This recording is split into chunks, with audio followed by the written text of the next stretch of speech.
Galit na ang head coach dito nga ng Indiana Pacers dahil sa ginagawa ng referee. Mukhang dinapuan pa ng malas etong Indiana Pacers dahil etong si Tyrese Haliburton ay mukhang mas lumalala mga boss ang nararamdaman sa kanyang injury. Ito dumaretso sa locker room matapos nga naging play na to dito nga kay Chet Holmgren. Beast mode naman etong si Jalen Williams para nga dito sa OKC. Kaya pa nga ba makabounce back dyan ng Pacers? Tara't pag-usapan natin yan.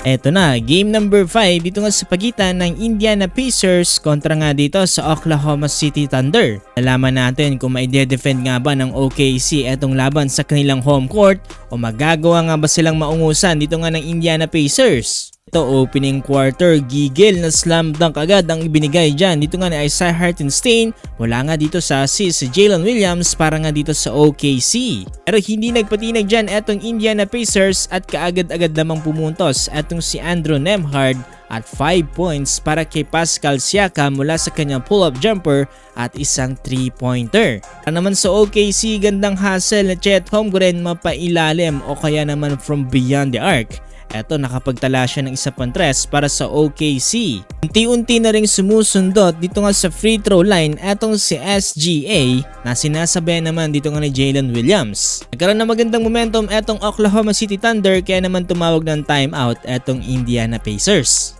Matapos ang ginawang timeout dyan dito nga ng Indiana Pacers ay mukhang unti-unti pa rin nag-iinit etong si SGA para nga dito sa Oklahoma City Thunder. Tinawagan pa ng technical foul etong Indiana Pacers matapos nga magalit ng kanilang head coach na si Rick dahil nga hindi tinawagan ng foul eto naging play dito nga ni Andrew Nembhard. Kung kayo ang tatanungin mga boss sa tingin nyo, foul nga bang nangyaring play na to?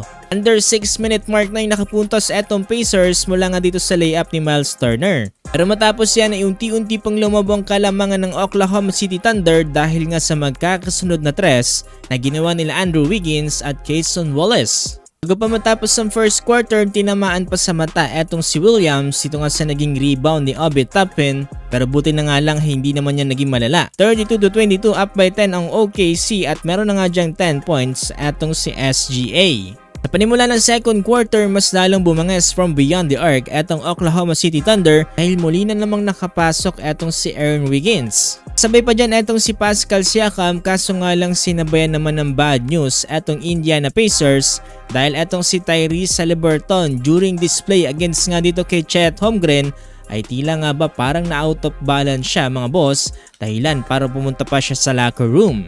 Kung nakaraang game pa to iniinda ni Tyrese Haliburton na talagang tinitiis niya nga lang dahil importante ang mga bawat laban. At good news dahil nakabalik din naman kaagad sa court etong si Tyrese Haliburton pero mapapansin natin na parang hindi na nga ito ang kanyang 100%. Matapos yan, eto todo hustle naman ng iba pang mga players ito nga para sa Indiana Pacers dahil etong si Ernie Smith ay tumitira na rin dito nga from beyond the arc. Unti-unti na rin umaatake etong si SGA na sinasabayan pa dyan dito nga ni Chet Holmgren. Sinapansin na rin ang frustrations dito nga ni Tyrese Haliburton dito nga sa laban at natapos nga ang first half laki na lamang ng OKC 59-45. Meron na nga dyan 16 points etong si Jalen Williams, 13 points for SGA at 10 points naman para kay Pascal Siakam, 0 points para kay Tyrese Haliburton. Tignan natin kung makaka-bounce back pa nga ba dyan ang Pacers at kung gusto nyo pa ng more basketball updates ng NBA Finals ay huwag nyo kakalimutang i-follow itong ating page.